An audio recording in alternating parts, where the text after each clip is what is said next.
So, how's your year going? Sometimes, when I got a lot on my mind, it just helps to go, "Ah!" Yeah, it sure has been a lot these past couple weeks. But if it's any consolation, Disney has been doing gangbusters at the box office again. 2024 was something of a redemption run for the House of Mouse, financially speaking, especially when the last couple of years haven't been very kind to them by comparison. Granted, it's not like Disney is the only major company struggling to find its feet in a post-pandemic, mid-streaming wars world. But the dip in returns is especially noticeable from the studio that, at one point, was churning out billion-dollar hits like it was child's play. Seriously, compare the highest-grossing films of 2016 to 2022. There's a pretty big difference in numbers there. 2023 was kind of an embarrassment for the Big D in particular, with what was supposed to be a celebration of their 100th anniversary plagued with tentpole releases underperforming well below expectations. Indiana Jones, Ant-Man, The Marvels, even Wish, which was explicitly made for the centennial, all bombed to varying degrees of commercial apathy. Bit of a Year of Luigi moment for old Mickey, eh?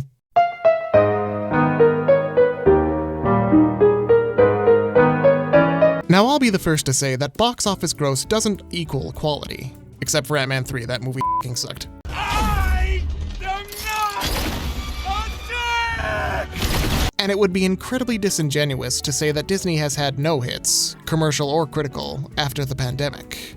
And it's not like they're exactly strapped for cash or anything. But that doesn't change the fact that Disney and its closest subsidiaries, Pixar and Marvel especially, have been stuck in a rut when it comes to theaters. And Disney Plus is its own weird, frustrating can of worms that'll have to open at some point. I'll get to you.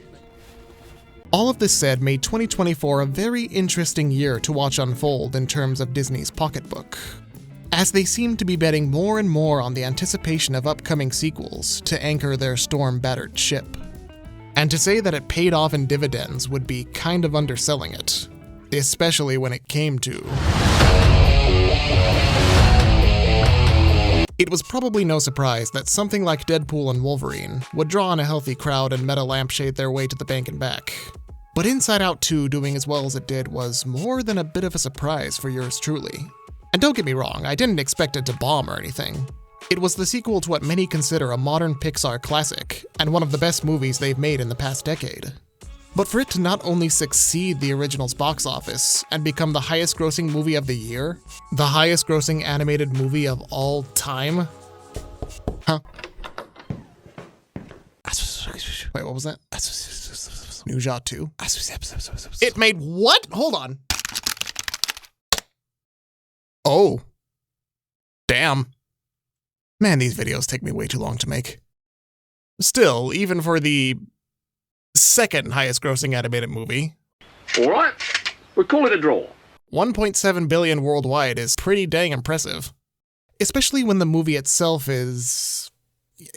I mean, it's good, you know, it's fine, but $1.7 billion good? I'm not good enough.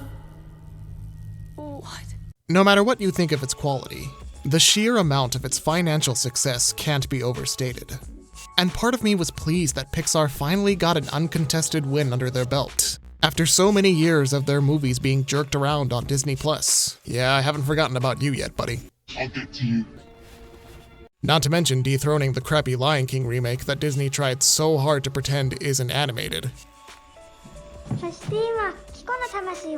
But there was still that nagging part of me that couldn't really let them take this massive W without some serious trepidation. A fact that I vaguely alluded to in a mostly unrelated video last year. A throwaway musing that didn't go unnoticed by at least one commenter who seemed pretty eager to hear more about it, at least to some degree. And while I normally don't respond to terrorism, the idea to expand on these trepidatious musings was something I couldn't really let go of, even when I don't normally make these kinds of editorial-esque think pieces. Maybe by the end of this we'll see if there was a good reason for that or not, but for now, let's quit beating around the bush and get to the heart of the matter. Disney's future kind of worries me. But in order to talk about the future, we'll have to dissect the past. Walter Elias Disney was born in Chicago, Illinois in 1901 and moved to the small town of Marceline, Missouri at the tender age of 4, alongside his— I'm kidding, we're not doing that.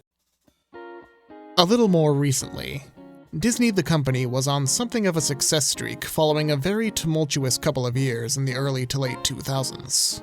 A period often regarded by fans as a second renaissance or revival that's generally agreed to have begun in 2009 with The Princess and the Frog, which, while not the biggest box office smash in the world, thanks a lot, you ugly bastards, was a grand return to the style of modernized Disney fairy tale evoking their earlier classics, much as The Little Mermaid did 20 years prior. Their next string of films would only cement this idea of a revival, culminating in the release of a little movie in 2013 you may or may not have heard of by the name with Frozen being the first movie by Walt Disney Animation Studios to cross the $1 billion worldwide threshold, a success soon repeated by Zootopia just over 2 years later. It legitimately seemed like Disney was unstoppable, even ignoring their acquisitions of Marvel or Lucasfilm, and the bank they were making from the likes of the Avengers or straight from the titty Skywalker. They were doing just as well by themselves with the release of their live-action remakes, with 2017's Beauty and the Beast and 2019's Aladdin also grossing over $1 billion worldwide each. Say what you want about any of those films, but it was undeniable the hold Disney had over the industry, especially after their buyout of 20th Century Fox. And even when Pixar was, ironically, going through a bit of a creative slump that resulted in some middling returns at the box office, they still managed to produce the likes of Coco and the first Inside Out, which were both emphatically embraced by audiences. Yet, through all of this success, the warning signs of Disney's financial and creative troubles were always there, looming in the background like a dark shadow they were desperately trying to ignore. Elaborating a little more on Pixar's end, in the midst of WDAS's booming success, Pixar found themselves in a bit of a slump era of their own, starting in 2011 with the release of Cars 2. Excuse me, ma'am. Oh, dadgum pistachio ice cream. Their subsequent releases of Brave and Monsters University, while being respectable hits at the box office, couldn't really shake the middling reception from critics and especially fans, who felt that the magic of their previous films had been slipping. This would come to a head with the release of The Good Dinosaur just a few months after Inside Out, a film that was plagued with constant rewrites and restructuring that was ultimately met with a resounding— perhaps not entirely by coincidence. Several sequels to some of their more popular movies were announced in the midst of this slump, with movies like Finding Dory, Incredibles 2, and the oft-fabled now real Toy Story 4. The studio wants more while they wait for Tom Hanks to make Toy Story 4. Doing— okay, there's only so many synonyms I can think of for making bank at this point. Look, you get it, they made money. Whoops. Now, it should go without saying to anyone even half-versed in animation, but it takes a considerable amount of time for any of these movies to be made. So stating that these sequels were ordered as a result of the middling response to some of Pixar's early 2010 movies would be pure speculation and probably just downright wrong on my part. Still, it was something of a precursor to the looming shadow that would become much more prominent for Disney and Pixar in a post-pandemic world: their seeming over-reliance on bankable franchises. It's not for nothing that the first legitimate sequel that Disney Animation ever made wasn't until 1990 with the release of The Rescuers Down Under. This is, in large part, due to the man himself having something of a huge apathy towards them. You see, good old Walter, born in Chicago, Illinois, 1901, was kind of all over the place throughout his career, a fact that even his contemporaries recognized. Hyperactive behavior and deficiencies in concentration. It explains everything. Never one to focus on a singular project for too long, Disney famously wrote in his last newsletter to shareholders in 1966, "Well, by nature, I'm a born experimenter. To this day, I don't believe in sequels. I can't follow popular cycles. I have to move on to new things. There are many new worlds to conquer. As a matter of fact, people have been asking us to make sequels ever since Mickey Mouse first became a star. We have bowed only on one occasion to the cry to repeat ourselves. Back in the 30s, The Three Little Pigs was an enormous hit, and the cry went up, "Give us more pigs!" I could not see how we could possibly top Pigs with Pigs. But we tried, and I doubt whether any of you reading this could name the other cartoons in which the pigs appeared. So the studio's aversion to sequels was maintained in the years following Walt's death. But this all changed around 1984, when a new sheriff was brought into town. I'm possessed by the devil. Michael Eisner? Eisner's tenure as CEO for Disney is fairly contentious nowadays, with the latter half being mired by a stream of eggs splattering all over his face. But given the rocky years Disney had as a company post-Walt, it's not exaggerating to say that he was the shock the system needed to bring it back to life. And one of the first things he and partner for life, Jeffrey Katzenberg, did upon joining the company was focus on Disney's famous animation division, noticing that the original Rescuers was one of their most successful films of recent years. Mixed together with the success of Crocodile Dundee and the brief obsession America had with Australia in the late 80s. Suddenly, this movie as a whole makes a lot more sense as their first proper sequel, doesn't it? Unfortunately, Down Under ended up bombing at the box office, which probably put the kibosh on any future plans Eisner and Katzenberg had to pursue more sequels to any other films in their prestigious library. Which must have been a real pain considering the success and popularity of the films they were releasing throughout the early 90s. But what can you do when the studio way of thinking tells you that theatrical sequels won't make as much money as you want? Especially when animated films are so expensive and lengthy to make. Well, you go cheaper. A new adventure with Aladdin. Disney's The Return of Jafar. Considering the fact that the home video market was quickly on the rise, and Disney had seen massive success with their steady release of the classics on VHS, it was probably inevitable they'd go the quicker and cheaper route, making easy returns based on the familiarity and popularity of their bigger budget theatrical siblings. And to think, all they had to exchange in return was quality! I want to tip my hat, but I got no hat to tip. I don't need no hat. Hello, darkness, my old friend. I don't mean to be rude to the people who worked on these films. A job is a job, and it's not like these movies are entirely without merit. And your name is? I'm Thor. You're Thor? Well, it hurts. But the rate at which they were released, and the quality of the storytelling and animation, was way more of a detriment to Disney than a boon. To the point where their overall cheapness was a running punchline for the entire entertainment industry at large. I mean, look at this. Aladdin 4. Jafar may need glasses. Number 1. Number 2. There was even a time where the Disney-owned Pixar films narrowly managed to avoid going through the same direct-to-video pipeline once their initial partnership started to peter out. With a specialized CGI studio named Circle 7, and derided with the nickname Pix-Aren't by everyone else, well played, planned to handle the likes of Toy Story 3, Monsters Inc. 2, and Finding Nemo 2. There, but for the grace of God, goes Spanish mode buzz. ¿Han visto mi nave espacial? We gotta switch him back. After Eisner was booted as CEO and replaced with Bob Iger, Pixar's relationship with the mouse was mended to the tune of $7.4 billion. And, as a sign of goodwill, John Lasseter was named Chief Creative Officer for both Pixar and Walt Disney Animation. One of his first major acts for the latter being the cancellation of every sequel they had in development, save for a standalone prequel involving Tinkerbell, which would eventually spawn its own DTV franchise. Can't imagine why.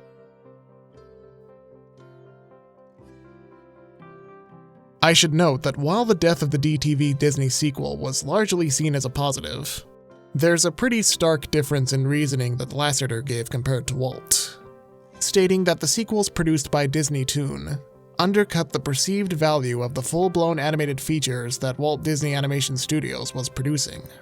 Call me a touch cynical with the benefit of hindsight, but it sounds to me that Lasseter was more concerned with Disney's brand than the nature of them being inferior sequels to the classics themselves.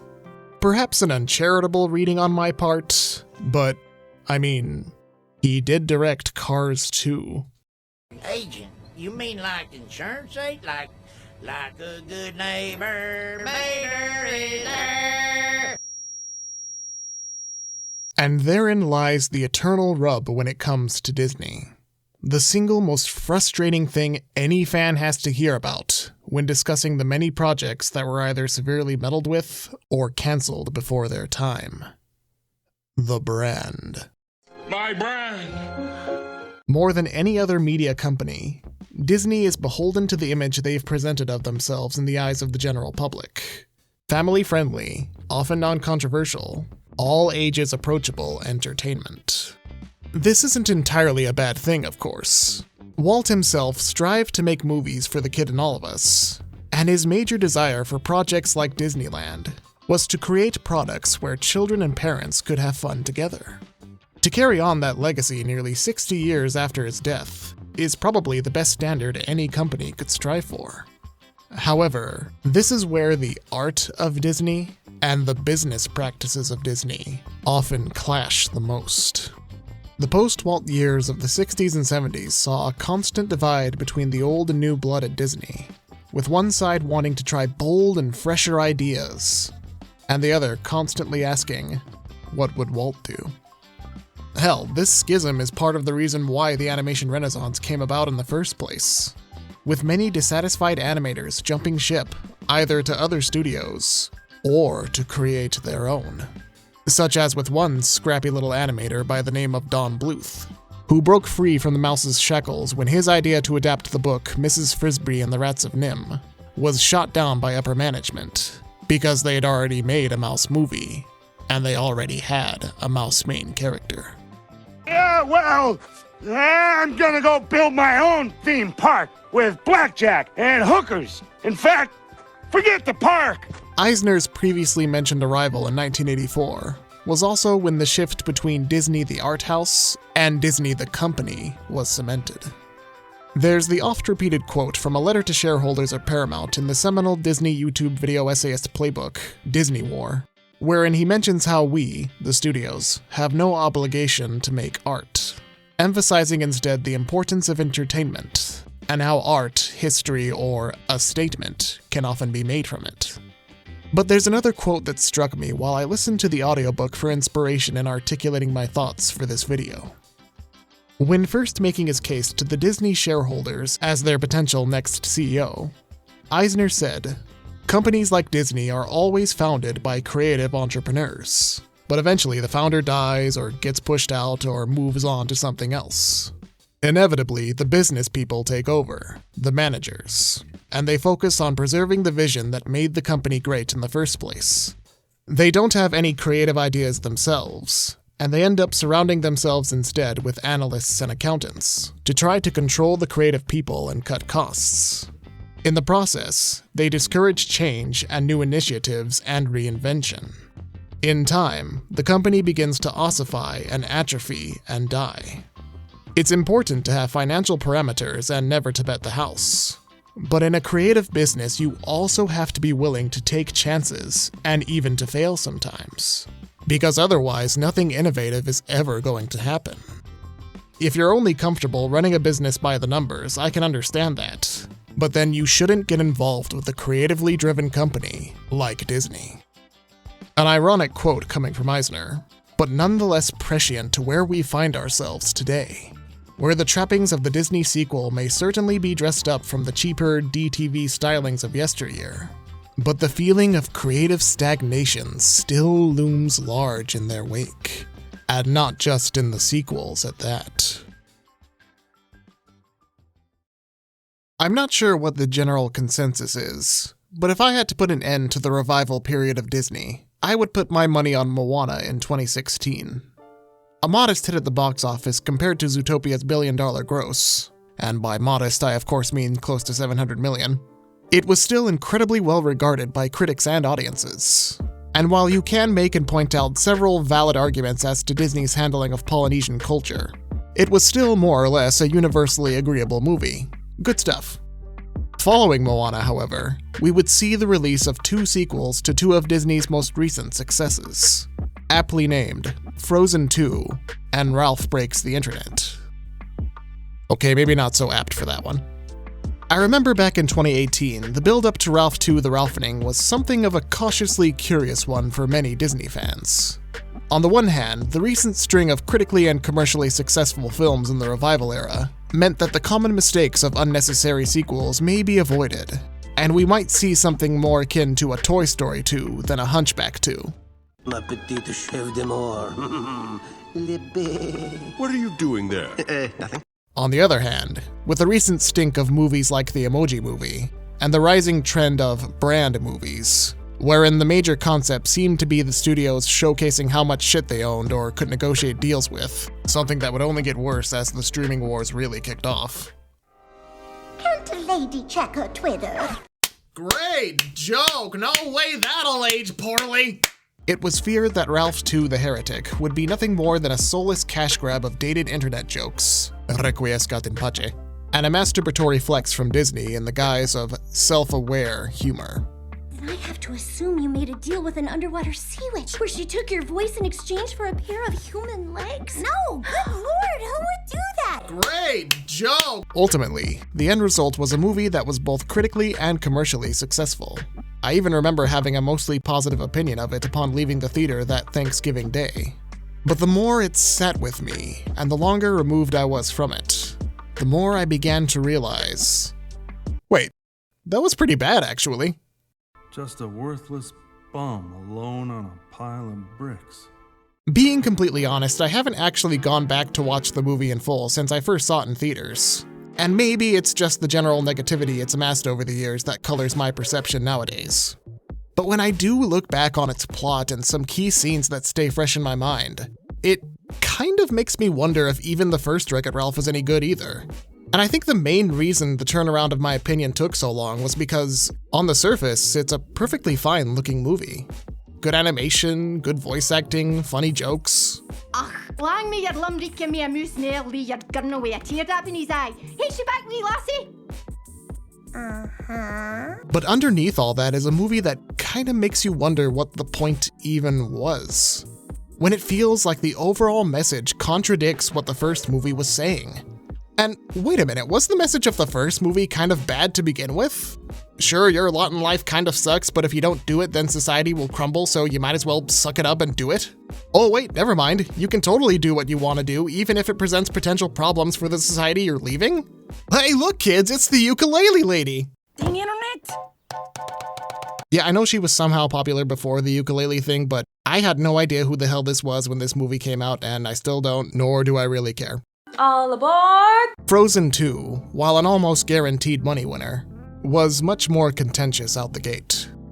While I don't look back on it with retroactive disgust like I do Ralph 2 Book of Shadows, I'm definitely just as mixed about it as nearly everybody else.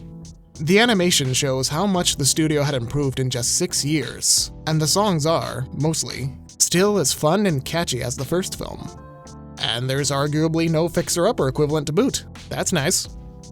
Still, you can definitely see the amount of chaos that went on during production, where they famously had no idea what the endpoint of Elsa's journey even was, up until a few months before the film's premiere. They made an in-house documentary series about it for Jiminy's sake. It can be pretty intense, the feedback. I was confused. I had to take notes. Goodbye. It's probably the toughest time of production is a year out. It's when all the balls are up in the air and the balls start falling. And they didn't want people to see the sweatbox because... But hey, it was still a pretty exciting time for Disney overall. Disney Plus had just come out, WDS and Pixar were developing and announcing plenty more original films than they were sequels. Sure, things were a bit shaky, but I'd say the public and critical perception on the animation side of things was still largely optimistic going into the next decade. Say, what was the first year of that decade again?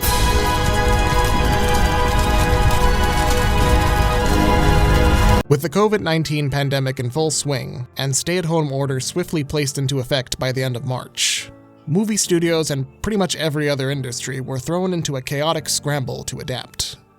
It might have been fortuitous for Disney that they had just released their streaming service, as we all tried to distract ourselves from the creeping terror.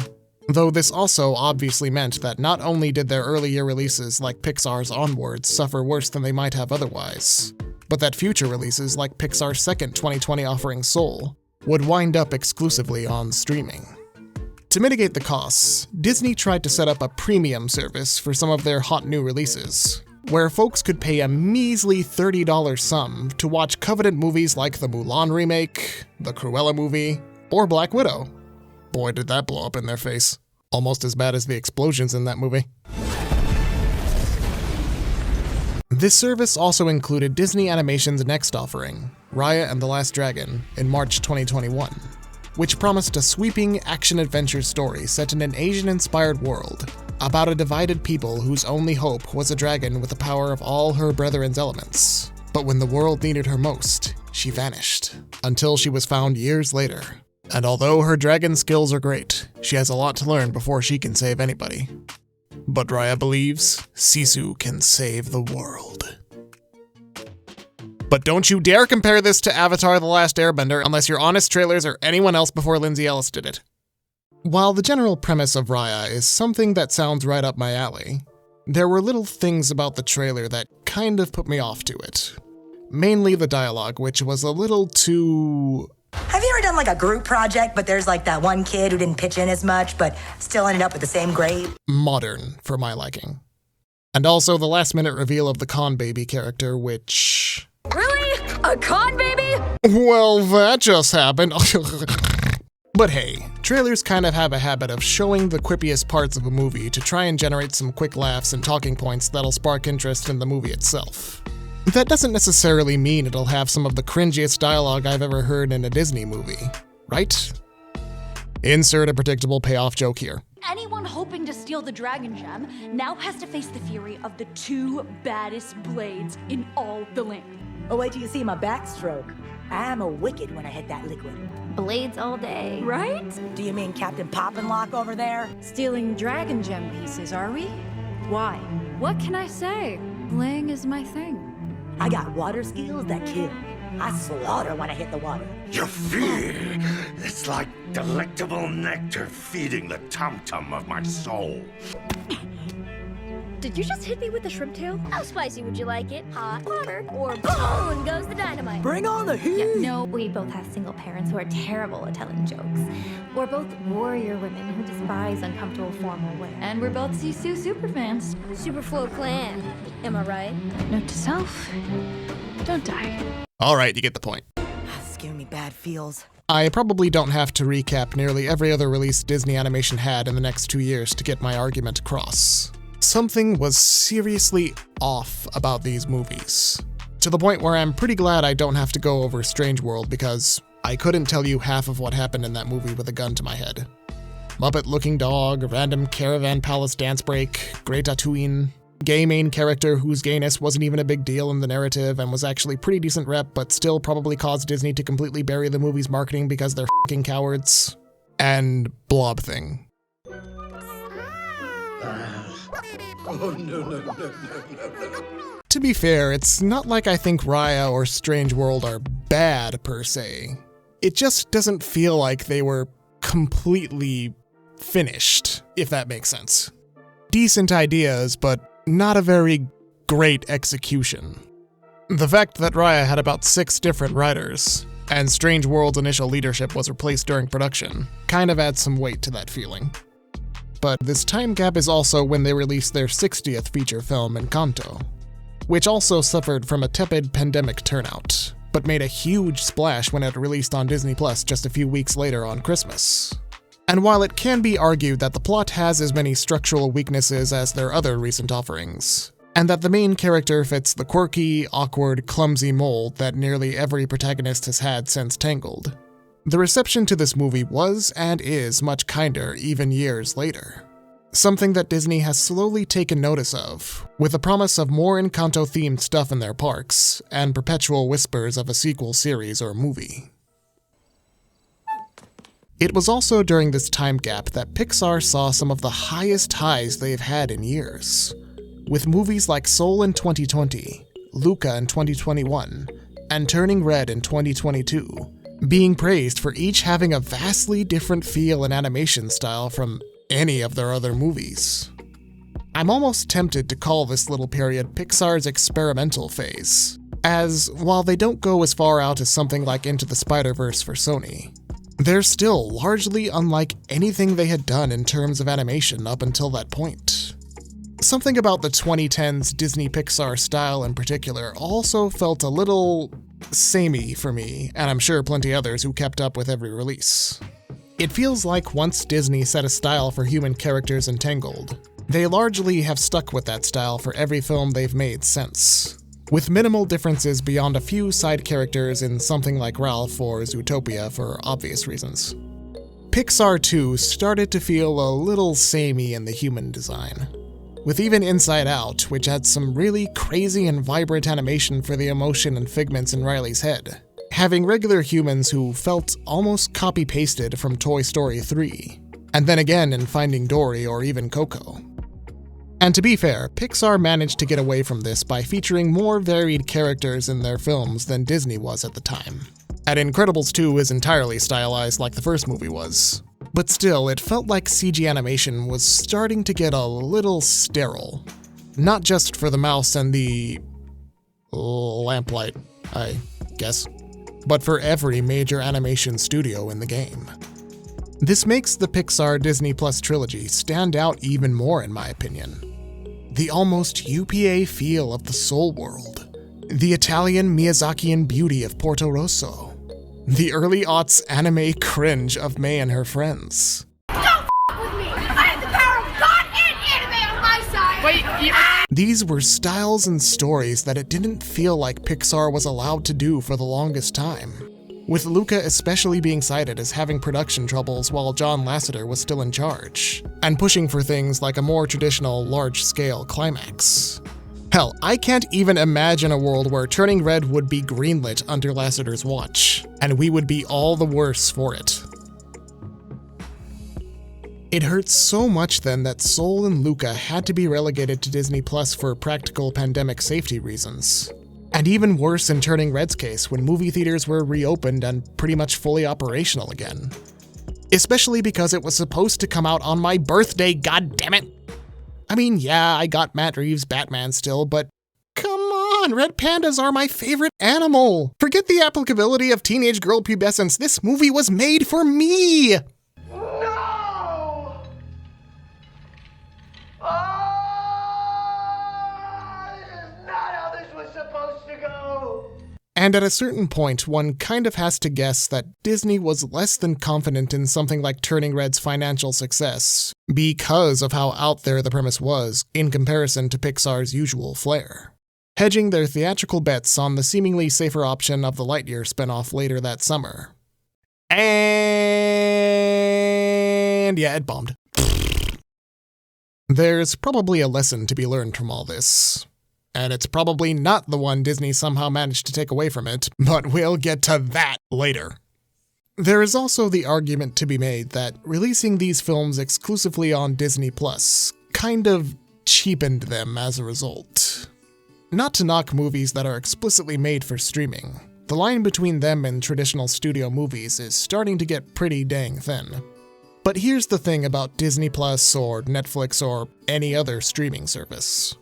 They release so much content to try and ensnare more subscribers that it's often incredibly easy for their shows or movies to get buried by the next big thing that'll get dropped and talked about for a week or two, and then the next big thing, and then the next, and then the next, and the next, and the next, and the next, and the next, until we're all dead. Disney Plus, to their credit, has managed to avoid this with some of their shows having a traditional weekly release format, so more buzz can come from them. But their movies obviously aren't so lucky. And not to be an elitist or anything, but when some parents treat these sites as nothing more than digital babysitters, and most kids having a pretty low attention span on top of that, I have to wonder how many families are really letting these movies soak in the way they might in theaters, where the kids have no other means of distraction and are completely immersed in the luminescent glow of a 50-foot movie screen.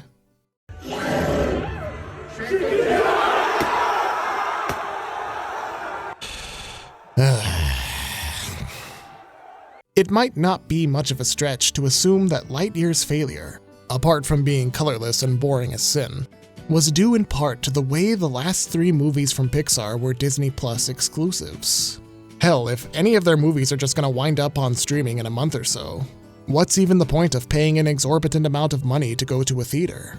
I know I knocked it before, but the $30 price tag for the premium service was actually a fairly decent deal for families compared to the rate ticket prices have been going up the past few years. And that's before considering the extra cost of 3D or IMAX or whatever the hell that D-Box motion seat is. This brings us to Disney's big centennial, the year that saw some of their worst turnouts to date, and the stark difference in response to their original animated releases. On Pixar's side, you had Elemental, a film that was widely mocked pre-release, thanks to its premise being the most stereotypical Pixar plot you could conceive. What if water had emotions? I like the word moist, okay? It's who I am! And if you can't accept that, then what's the point? On top of some truly bizarre marketing decisions, like hyping up this Earth Kid character who barely features into the plot at all and is also super annoying and I wish he would die. Yo, yo, yo!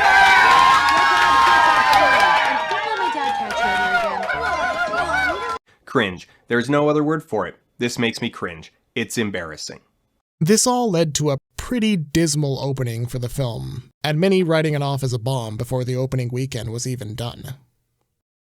And yet, despite the initial middling response and lower enthusiasm from critics, the movie managed to find its audience through positive word of mouth and do reasonably well for a lower budget Pixar movie. And by lower budget, I of course mean $200 million because movies are so goddamn expensive to make these days, good lord. And hey, good for them. Honestly, I liked Elemental. I mean, it's entirely predictable and there's some plot progression and world-building problems. But it's still a well-made and pretty cute romance flick made in a time where it feels like we haven't had a proper romance in a Disney or Pixar film in ages. And maybe me moving to a different country a few years back to be with my partner and having an emotional goodbye with my family at the airport made the ending stick with me a little harder than it might have otherwise. Who knows? I didn't cry, the movie didn't make me cry. My sister said my dad cried, which made me cry, which don't talk to me. Elemental is the kind of success story you love to see in the movie industry. An underdog that pretty much everyone counted out, finding its feet and coming back swinging. An original idea that, while more than a bit cliche, still managed to use those cliches and tell a deeply personal and resonant story that spoke to people enough where they earnestly recommended it to others. And that Disney and Pixar had enough faith in it that they didn't immediately pull it when it looked like it had bombed, like they and so many other companies have done in the past few years. Hell, who even knew that War of the Rohirrim was in theaters last year before they pulled it? On that note, just over a year ago, Disney actually released the Pixar Disney Plus trilogy in monthly installments from January to March. And while they pulled what amounts to little more than pocket change where the mouse is concerned, I highly doubt these are the numbers they would have pulled had a worldwide pandemic not been around or Disney's faith been a little stronger. Alas, the success of Inside Out 2 and lesser income from these more original works seems to have sent the message to the powers that be to spend less time on personal stories such as these, pulling a classic Hollywood and confusing brand recognition for universality. But in this humble armchair critic's opinion, the turnaround of Elemental proves that people want to see personal stories like this, even if they aren't too different from other kinds of movies they've seen before. Because even if you have an idea that's been told and retold over and over, if you've got a strong enough hook, be that a universal emotional connection or just plain out there concept to tell that universal message with, audiences will more often than not be inclined to let a few conventionalities slide. I'm not saying that you have to love Elemental or Turning Red or any other of Pixar's recent output, but the boldness of their originality is something I truly find commendable. I would much rather see a studio aim for the fences with an out-there premise than do the exact same thing every couple of years and expect audiences to flock to it based on the power of their name and legacy alone. Yeah, and then Wish came out. Of all the examples I could give for Disney cementing themselves inside an era of stagnation and sterility, Wish is the creme de la creme a la Edgar, of safe, non-controversial, entirely predictable slop that everyone who hates Disney movies thinks all Disney movies are like. And I know that's mean. There is a lot to enjoy or even like about Wish. And I can see little kids having a good time with it especially, but everything about it is just so... It's dull. My God, it's dull. I guess if I could break down what exactly about it irks me so much, I can compare it to another big anniversary movie that shot for the fences and ended up severely foul of the mark. Die Another Day. So you live to die another day. DAD, Dad, was the 20th movie in the illustrious James Bond film series, and also had the distinction of being released 40 years after the first movie, Dr. No, back in 1962. As such, Dad is filled to the brim with oh-so-subtle references to the Bonds that came before, be they parallels to certain scenes and key moments, straight-up recreations of iconic scenes that somehow end up looking way worse, or blatant in-your-face fan-winking that feels like that one SNL sketch where Chris Farley awkwardly interviewed celebrities. Yeah, you remember when Bond was disguised as a crocodile and octopusy, or when he rode a jetpack in Thunderball, or the pointy shoes of death in From Russia with Love? You remember that? As a result, Dad feels less like a movie and more like an extended, self-congratulatory, self-glorifying advertisement. Unironically, it insists upon itself, Lois. What? It insists upon itself. What does that even mean? In 10 years' time, they would actually get another shot at a big anniversary event with Skyfall to much better results. The references to past Bonds are still there, some a little more blatant than others. Not exactly Christmas, is it? Were you expecting an exploding pen? But they're mostly regulated to visual Easter eggs that anyone who hadn't seen the other films wouldn't get distracted by, but is super rewarding to those who have, making Skyfall feel way more like a movie than overbearing and conceited fan service. To bring it back to Disney, I feel they had the opposite problem by releasing the more subtle fan servicey movie back in 2010.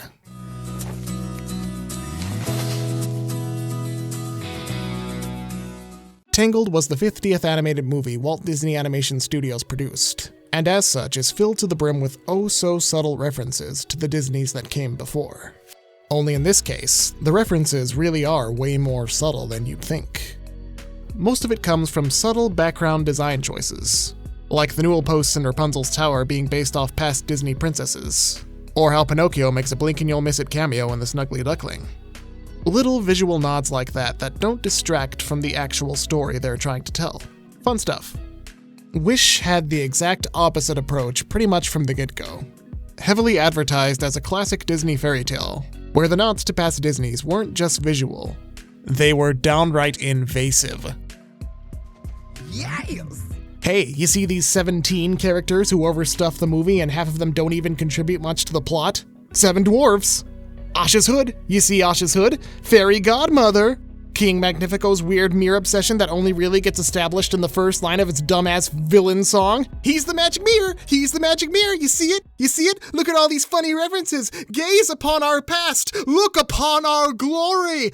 All shall love us and despair.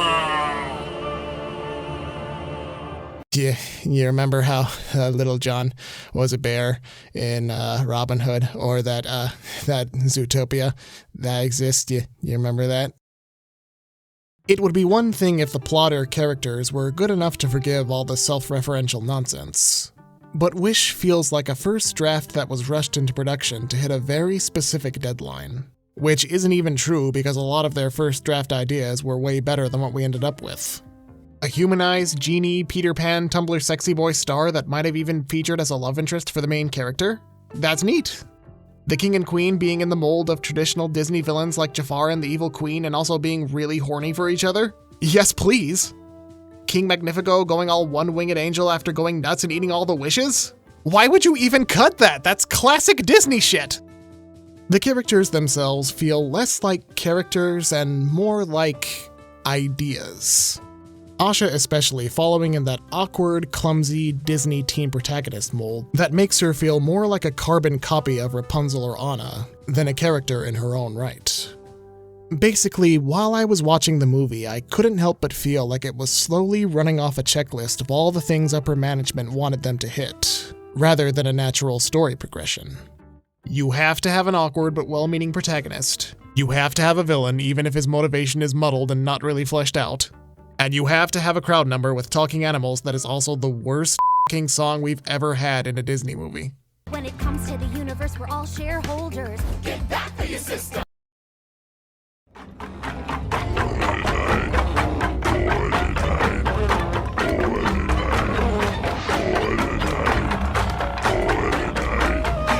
Good news, Fixer-Upper! You're not the worst Disney song anymore! Yeah, I still hate you, don't get too excited. I honestly could have just made this entire video about Wish if literally dozens of other video essays hadn't already been dunking on it for the past year and a half. But if nothing else, Wish is at least a good case study on the problems that have plagued WDAS for the last couple of years. The plot is undercooked and unremarkable like Strange World. The cast is overstuffed and not fleshed out like with Raya. It leans way too heavily on self-referentialism like Ralph Omen 2. And, more than likely, it was rushed out quickly to hit not only the coveted Thanksgiving release date like Frozen 2, but also the 100th anniversary of the company as a whole. I can understand why they felt they had to include so many references to their past, recent and far off. But the result is a film that couldn't strike the balance between trying to appeal to the nostalgia of their older fairy tales and the winking postmodernist approach of every film they've had since Enchanted, ensuring that Wish would satisfy practically no one. And unlike Elemental, there would be no word-of-mouth reappraisals to save it from an abysmal run at the box office, collecting just over $255 million, against a reported $200 million budget. But realistically speaking, it would have been nothing short of an act of God to expect any studio to perform that kind of miracle twice in the same year. An act of God or an act of clown? Oh no! But the worst thing I can say about Wish is that it's not even that bad of a movie. The animation, while contentious, isn't without its merits, and it's at least nice to see Disney attempt to dip their toes into stylization after Spider-Verse shook up the industry, even when their competition is doing way better at it. And there are a few moments I legit enjoyed, like, Alan Tudyk's weird-ass delivery of this line. Oh, I will miss you. No, the worst thing I can say about it is how safe it is. It does pretty much everything you expect it to, and has nothing new, nothing exciting, nothing thought-provoking to say. It's the kind of movie you put on as background noise to kill 100 minutes of your life. And I don't think it's spoiled of me to say I expect more than that from a company like Disney. A company that was founded on the dreams of the ultimate risk-taker. A guy who staked his fortune on a bold new idea and wasn't afraid to push the boundaries of what people thought animation could do. This dull, cookie-cutter movie from the same company who brought us the likes of Fantasia, Bambi, Sleeping Beauty, bold and beautiful failures of their time, but rightfully regarded as masterpieces of the medium today. And that's not to gas up Walt too much. The guy was a capitalist first and an artist second, with all the bullshit that implies. But even with all his own problems, beholden to the whims of a corporate checklist was never one of them. Around here, however, we don't look backwards for very long. We keep moving forward, opening up new doors and doing new things, because we're curious, and curiosity keeps leading us down new paths.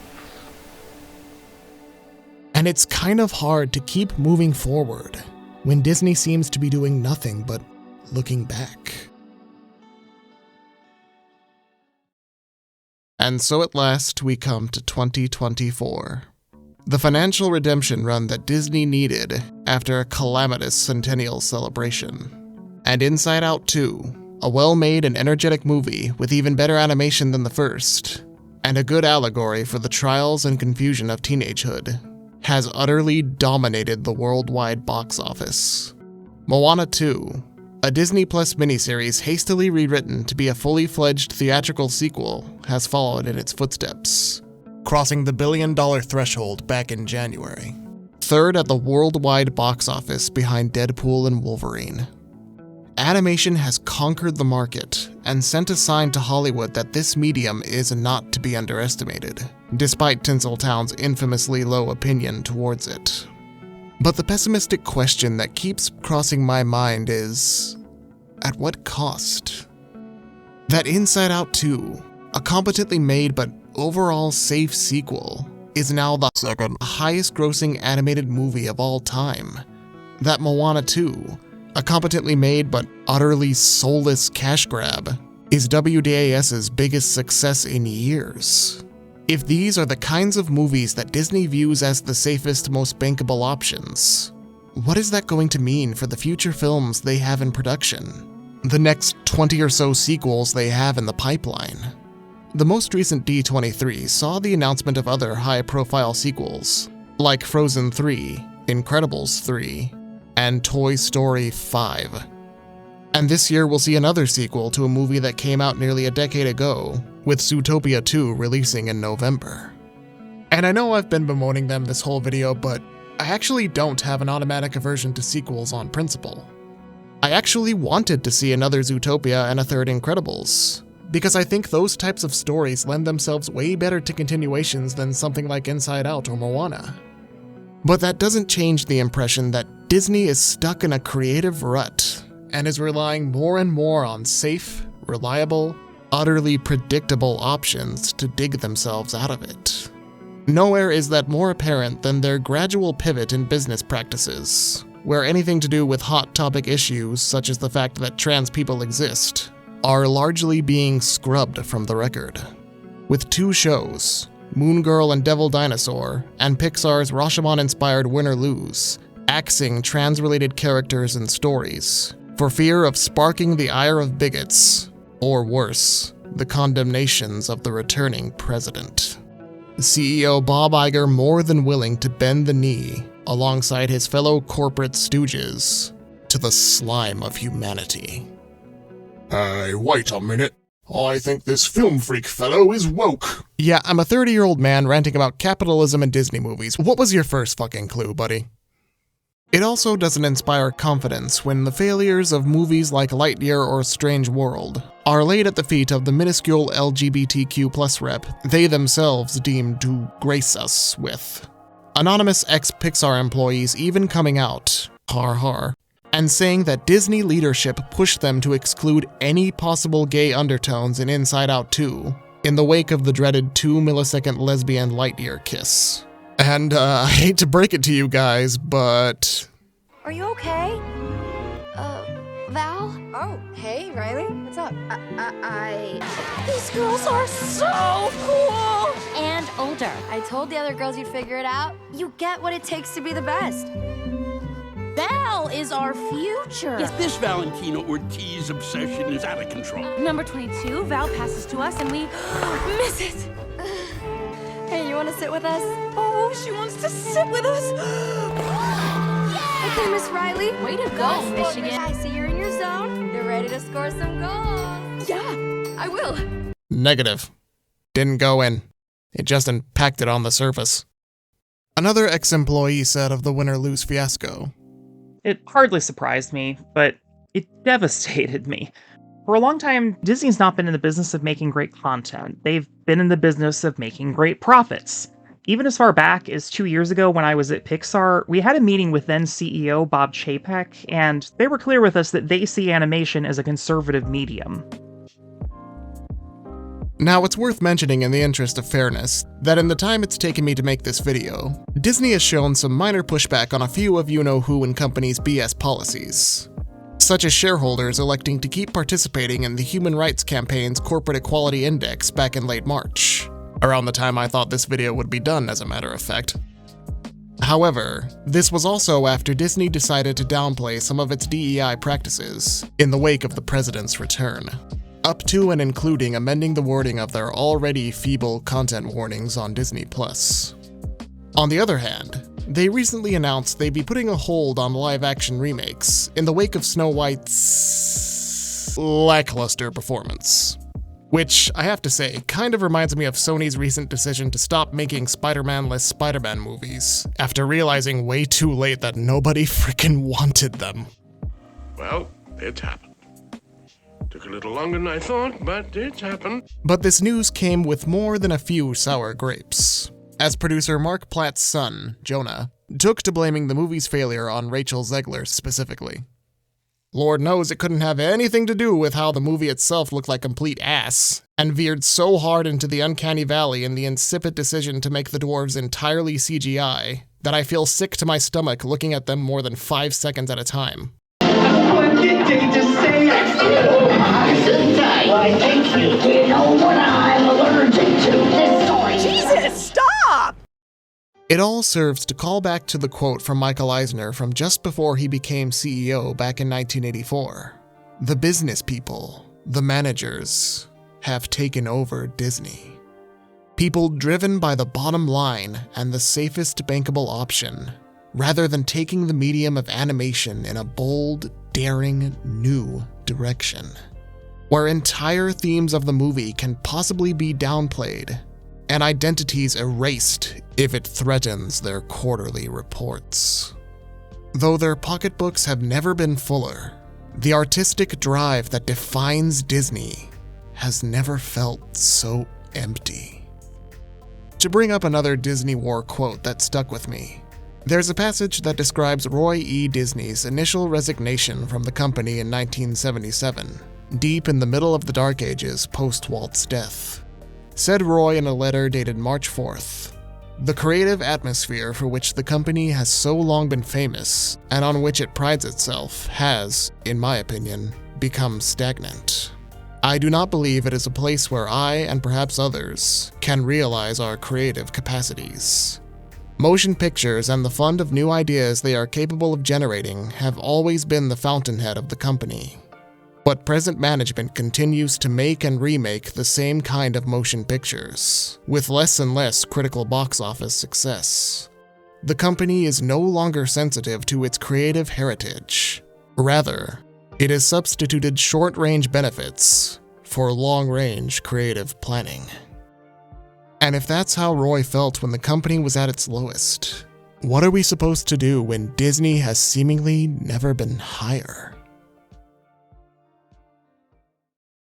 It feels more than a little quaint making a video like this nowadays, when practically everything about the future worries me. Most of my anxiety is centered on much more important things than the fate of a multi-billion-dollar grossing monopoly, who doesn't give two shits what I have to say about it, much less knows I exist. But I guess, in times like this, it kind of pays to vent your frustration towards something. And if you don't have the political acumen to make a solid case against the psychos and sycophants in charge or complacent to the world crumbling around you, you might as well go for the lower hanging fruit. And really, though it feels less important in the grand scheme of it all, the influence that Disney has over the entire world shouldn't be overlooked. Disney has the money and the resources, where they could probably afford to take a few hits from less tolerant countries overseas, in the name of shedding a positive light on marginalized groups. To reach out to the kids watching their movies and shows, and intentionally tell them that they are not alone. And yet, nearly every time the opportunity presents itself, they don't. You might get a background character wearing a trans shirt or an offhand mention of a same-sex partner if you're lucky. But anything more substantial than that, and you've got the makings of a marketing snafu that Disney just doesn't want to waste money on. And for all the conspiracy theories of Disney leading the charge on some liberal or woke or PC agenda, they've more than shown their support of marginalized groups is anything but unconditional. There's room for everyone under the rainbow, as long as there's a steady pot of gold waiting for us at the end of it. So, what exactly is the point I'm trying to make in all this? I'm far from the first nobody online to rant about how the live-action remakes are pointless, or that Disney's relationship with gay rep is noticeably lacking. That they're stifling Pixar and their own animation divisions, and playing it completely safe with all their recent sequel announcements. Do I have something greater to say than anyone else who managed to get their thoughts out in a way more timely manner? I don't know. Maybe I've just been making this video for so long that it's become a sunk cost fallacy at this point. But if I did have some closing argument to all this, it's that Disney posits itself as the end-all be-all of animation. It's an ingenious and insidious part of their branding that starts, for some of us, all the way back to our childhoods, where we grow up watching the classics, latching ourselves onto their characters, and see the psychotic smirk of that dead-eyed rat everywhere we look. Where a good number of us who grow up loving the medium of animation hold many of these classics as our favorites, reminding us of simpler times and better days. But what they don't really go over beyond glowing behind-the-scenes documentaries are all the people behind those memories. The artists, the writers, who made these classics we cherish so much. Sure, Disney and animation buffs can name the 9 Old Men, or some of the other great artists that emerged during the Renaissance. But if you asked the average Joe who plops Aladdin on to shut his kids up, who Andreas Deja or Eric Goldberg are, he'd probably have no idea what you're talking about. Disney has this unfortunate habit of putting their name first and foremost on everything they own, even if they didn't originally make it. And animation especially remains a mostly thankless profession, whose creatives are only revered by the most dedicated and passionate of weirdos. Hey, film freak, sup? Which is why, the main point I can make with all this is, if you're fed up with Disney's complacency and overly safe business practices, there's a hell of a lot more to animation that you can and should be devoting your attention to. In recent years, the independent animation scene on the internet has taken off like a fire in a paper factory. Or a warehouse, or a mill. I don't know, it's late. With scrappy animators from all walks of life, either from the industry or just starting out, creating all kinds of exciting shows, shorts, and movies that can more than rival what the big boys are churning out. Ideas that probably wouldn't last a day under the mouse's stringent checklists, but are free to grow and find an audience who are willing to take the chance on them. And of course, free isn't quite the appropriate word since, if you really needed to hear it from me, animation is kind of f***ing expensive, and the cost of just one really well-made pilot could make a full-grown adult cry, and probably has.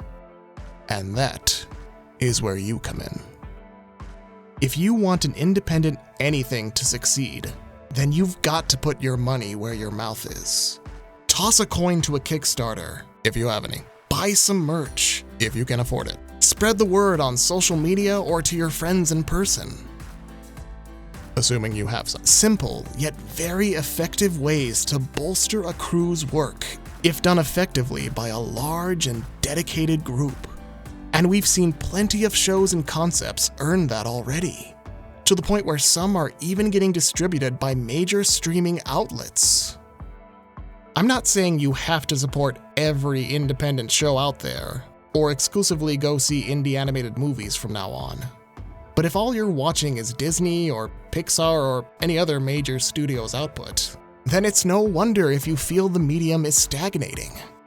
And it should go without saying, but if you're really tired of all the live-action remakes of animated classics coming out, then don't go see them.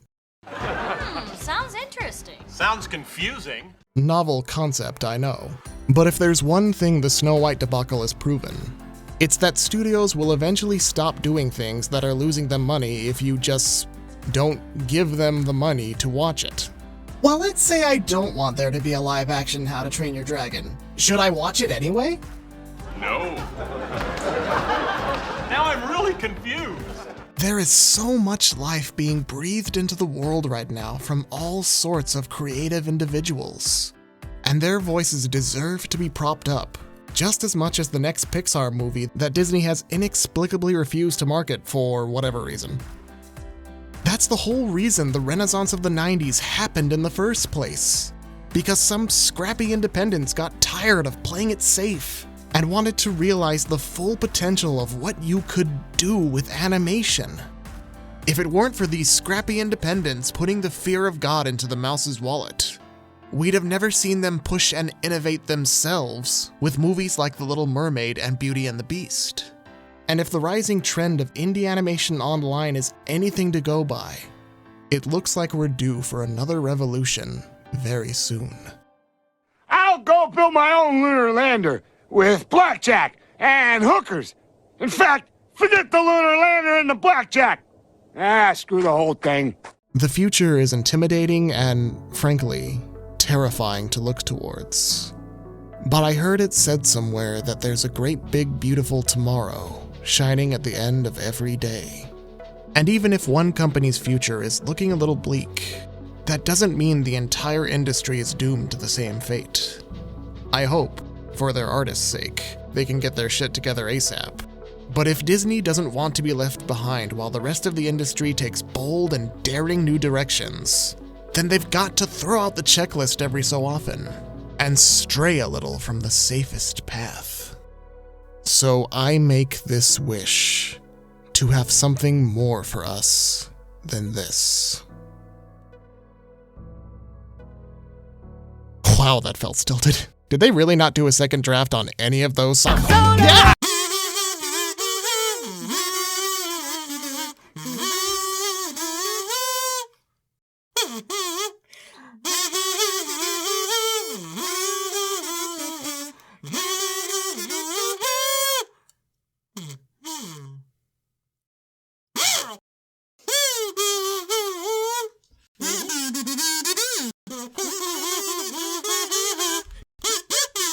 Solar.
Oh, f*** me.